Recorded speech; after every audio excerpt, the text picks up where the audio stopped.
श्रद्धावान भक्तगणांनो, छत्रपती शिवाजी पेठ जत येथील अत्यंत जागृत व नवसाला पावणाऱ्या श्री मायाक्का देवी व श्री भाग्यवंती मातोश्रींच्या मंदिराचा जीर्णोद्धार सुरू आहे। या पवित्र कार्यात भक्तिभावानं सहभागी व्हा। तुमची छोटीशी देणगी ही देवीच्या कार्याला मोठं बळ देईल। संपर्क बसवराज महाराज अलगूर, फोन पे, गूगल पे 97 67 27 22 77। देवी भक्तांनी एकत्र येऊन हे पुण्य कार्य यशस्वी करावे ही नम्र विनंती। नमस्कार, मी माया। आपण पाहत आहात BBM न्यूज। पाहूया आजच्या काही ताज्या घडामोडी।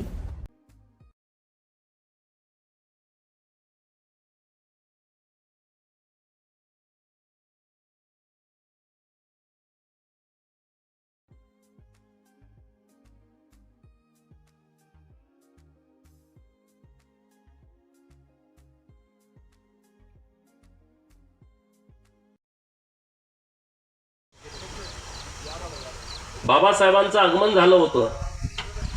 त्यांच्या पावन स्पर्शानं आपली भूमी पुनीत झालेली आहे। आणि आता माझं आणि जगताप साहेबांचं पण बोलणं झालं की एक चांगलं सांस्कृतिक सभागृह इथं व्हावं, असे आपले संजय कांबळे साहेब पाठपुरावा करतात। आठवले साहेबांचंही पत्र मला आलेलं आहे आणि त्यानुसार 2 विषय इथं सांस्कृतिक मोठं सभागृह आणि जिथं बाबासाहेबांची सभा झाली ते एक सभागृह खूप जुनं झालेलं आहे। असे 2 विषय आता आम्ही पूर्ण अंतिम टप्प्यामध्ये आणलेले आहेत। तर ते विषय आम्ही आता मार्गी लावून घेतोय।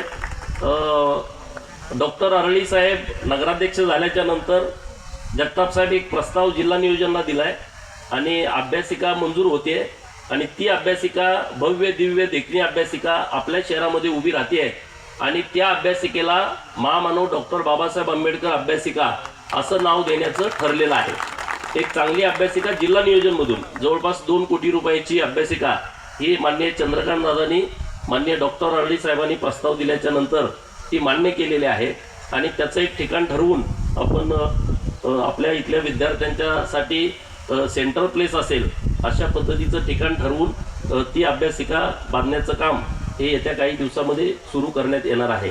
त्यामुळं बाबासाहेबांच्या नावानं अभ्यासिका असणं म्हणजे मुलांना अभ्यास करण्यापूर्वीच ऊर्जा निर्माण होणं असा तो विषय आहे। कारण इतका विद्वान माणूस आपल्या देशात झालाच नाही। आपण भाग्यवान आहोत की ते महाराष्ट्रातले होते। आपण नशीबवान आहोत की कोकणामध्ये त्यांचं मूळ गाव आहे। जन्मगाव जरी मध्य प्रदेशमध्ये असलं तरी त्यांचं मूळ गाव कोकणामध्ये आहे। आता 135वी जयंती आहे।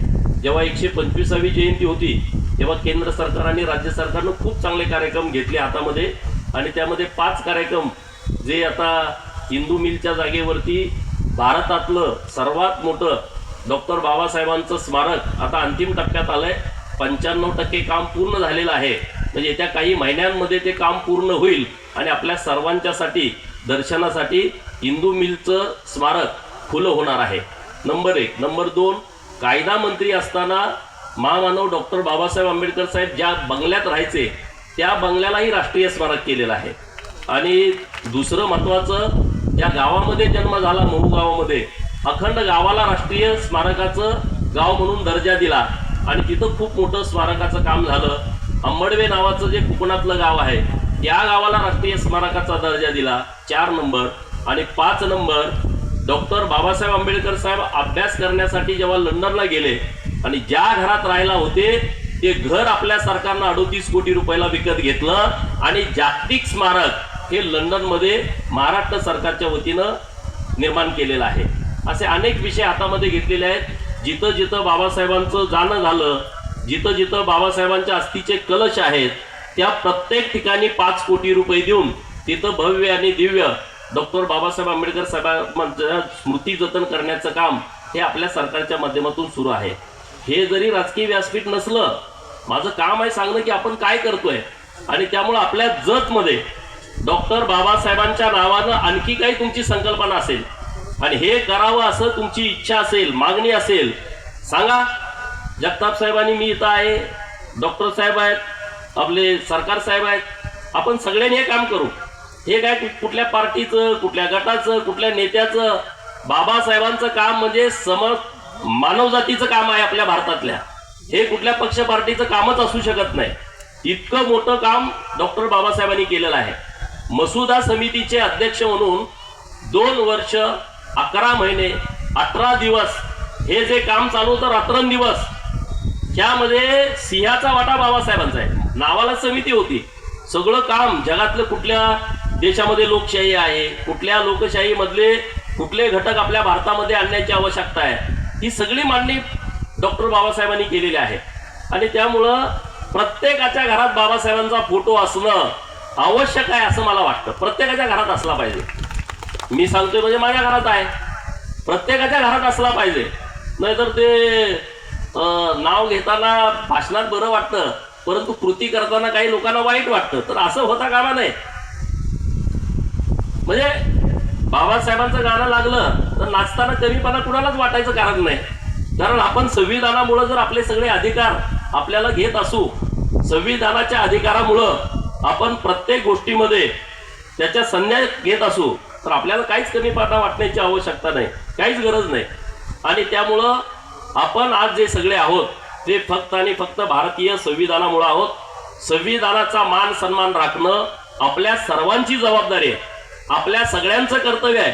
काही लोक म्हणतात संविधान बदलणार आहे. अरे कोणच नाही या भारतामध्ये, असा कोणी जन्माला येऊ शकत नाही की जो संविधान बदलेल. हे शक्यच नाही. सूर्य चंद्र आहे तोपर्यंत भारताचं संविधान राहील, ते अमर राहील आणि संविधानावरतीच काम चालेल. आपल्या सरकारनं तर इतका चांगला निर्णय केला, महाराष्ट्रामध्ये 434 ITI ची कॉलेज आहेत आणि त्या ITI च्या कॉलेजमध्ये संविधान मंदिर उभा केलंय. आपल्या जतमध्ये पण ते आहे, प्रत्येक ITI कॉलेजमध्ये.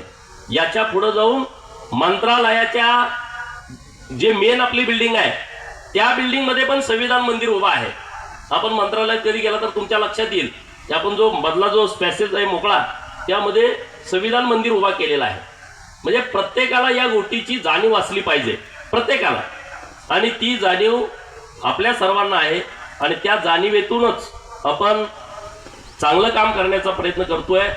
जतचा आमदार म्हणून तुम्ही मला संधी दिली आहे, तर आपण या संविधानाचा उपयोग करून आपल्या जत तालुक्यामध्ये जी विषमता आहे ती विषमता दूर करण्यासाठीचा आपण सगळेजण एकमेकाच्या हातात घालून प्रयत्न करूया. एवढंच या निमित्तानं बोलतो. परत एकदा जयंतीच्या निमित्तानं तुम्हा सर्वांना खूप खूप शुभेच्छा देतो. थांबतो. जय भीम, जय भारत. धन्यवाद. आजच्या कार्यक्रमाचे